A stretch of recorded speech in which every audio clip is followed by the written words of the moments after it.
Hey guys, so I wanted to talk to you about health and if you're wanting health as a long-term goal, like health and longevity, and how you probably shouldn't be competing or trying to compete in something if your main goal is living a long time and being as healthy as you can. So I wanted to talk about how health, if you imagine it like on a spectrum or a graph, health is kind of in the middle, and then on either end of the spectrum you probably have aesthetics on one end, is a common goal, and on the other end would be performance. And so if you imagine aesthetics being like someone, say let's say under 5% body fat, so they're really going for extreme aesthetics, getting very lean, almost like a show kind of ready to compete bodybuilder, or almost like a magazine cover model that's about to do a shoot. And then on the other end for performance, think like any kind of pro athlete that's in a very physically demanding sport, so like CrossFit Games level athlete. And this is not just someone that's really good, this is someone that actually is a pro and competing on the professional level and getting paid for it. So CrossFit's Games level athlete, someone in like the top 20, top 30 at the games. Another sport would be kind of Aussie rules football or even American football, just because they're so physically demanding sports, you're kind of getting away from health. Now, on the performance end, if it doesn't apply to all sports, so if you're kind of in a sport or looking to compete in a sport that's much more skill-based and less physical, then you obviously can still be quite healthy and do that and put in a lot of time to that because it's not really the physical demands. So now, bearing that in mind, with health being in the middle and then those two goals or things being on either end of the spectrum, so performance on one end and aesthetics on the other, obviously you can still be healthy and do some of those things, but if you're trying to do them at the highest level, then you're going to be getting away from health, and that's okay if that's your goal.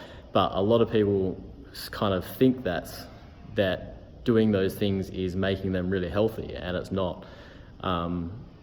Having a good balance in your life and balancing all your stresses and everything and having a really good diet and keeping that balance is really what's going to lead to long-term health and longevity. And anytime you get to the extremes on either end, you're kind of going away from that and making it unsustainable. And that's where that can create some problems, especially if you're, say that you're trying to be a professional athlete, but you're not really there yet. So it's not really a realistic goal. Or it's kind of hurting you trying to do that more than it's helping you. So with that in mind, you can still do a combination of some things. So a happy medium would be like, say if you want to look really, really good, you can kind of do that two ways. You could kind of go towards the aesthetic bodybuilding route, which would be kind of a lower training volume, just to support the aesthetics and changing how your body looks and adding a bit of muscle. So that would be a much lower training volume, and you'd really have to dial in your nutrition to kind of achieve that. And that would still be pretty healthy, because let's say, you could still get into the under the 10% body fat and be really, really healthy. But again, you are going away from health, because let's say that, 9 to 12% would probably be the best body fat percentage. It lets you have enough fat where all your hormones are still really, really good, and you kind of have that little bit of extra fat for if you get sick or something. That's really going to help. So you're kind of leaning a little bit away from it, but you're still very, very healthy, and you're not getting super low where there's heaps of negative effects. Now, you can almost do the same thing for aesthetics. So that's if you prefer to do less training, and you're not really worried about performance, because the lower training volume is kind of going to affect your performance. You're not going to be used to as much volume because you're doing less. So the other way you could do it is if you wanted a little bit of performance, but you still wanted to kind of look good, and maybe let's say you wanted to eat a bit more, so you didn't want to be perfect or on your diet, or you didn't want to be really low, not really low, but low calories, then you could go the other way, which would be a bit higher training volume. So instead of like 2 to 3 times a week for an hour to 90 minutes, you might be doing, 4 to 6 times a week. And then so you're getting on the higher end of the training volume, and you can eat a bit more too. And so you'd still get similar results. You'd still look pretty good because you're balancing out the more food that you're eating with more training. And the extra calories is helping you recover and perform better. And obviously you're gonna, instead of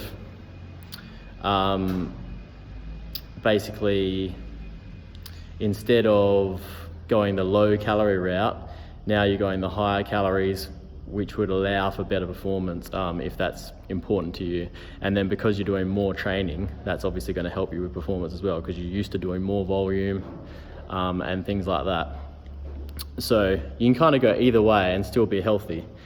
So there's that big window where you can try and do a few different things, but you really need to decide what's the most important thing to you, and pick that.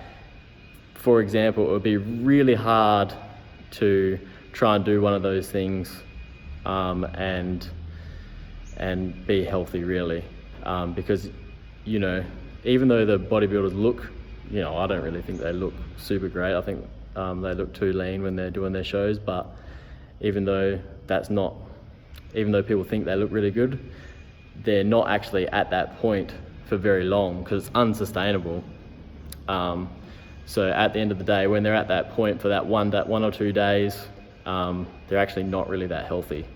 And on the other end of the spectrum, the performance end, when you're kind of getting, it's probably a bit more sustainable. You're doing it for longer, you're maintaining that performance for longer, but it's the volume of the extra movements, beating up your joints and tendons and things like that, which is gonna kind of bite you in the ass, and you might get some injuries and things like that you have to work through.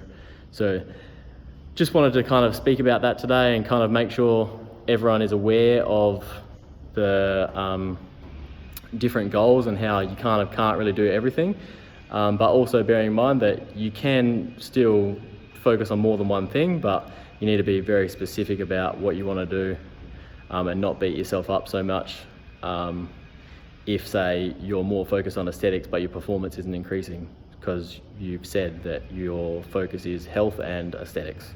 Same as you can't really beat yourself up if your aesthetics aren't as good, or you're not looking as good as you would like to in a perfect world, but you still look really, really good compared to the average person. You can't really beat yourself up about that if your performance is improving and you're healthy. So those are kind of the two different ways that I would approach it. I really hope that this video helps you guys a lot. And yeah, comment any questions or anything below. And yeah, I appreciate you guys taking the time to watch the video, and I'll try and keep putting out some interesting content. If you have any ideas of what you would like, just let me know in the comments. Thanks, guys.